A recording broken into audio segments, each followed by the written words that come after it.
eng zo'rida Belton O'zbekistonda.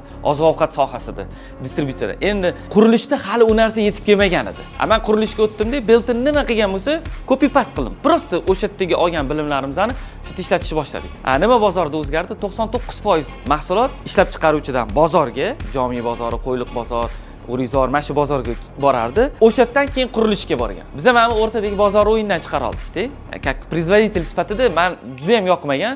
O'tirardim-da. Men bilmasdim qachon menga telefon qiladi bozor va qachon menga zakaz qiladi. Mahsulotlar yig'ilib ketgan, bolalarning oyligini uzolmayapman. Qachondir og'riqdan keyin odam bo'ldi deydi-da, oyoq bilan chiqishni boshlaganmiz qurilishdagi, prosta borishni boshlaganmiz. Noodatiy bo'lgan qurilish korxonalari o'rgangan bozordan olishga-da.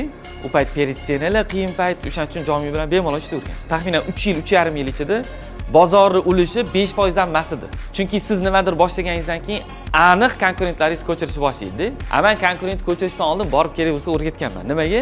Ko'pchilik bo'lib harakatlansak, misol uchun Cola, Pepsi hammasi reklama qilursa, gazli ichimlik yaxshi degan narsa miyangizga o'tirib qoladi. Farqi yo'q, Cola olasizmi, Pepsi olasizmi, selim bozor kengayib ketadi. Xuddi shunaqa biz patolog sohasida shunaqa qilamiz.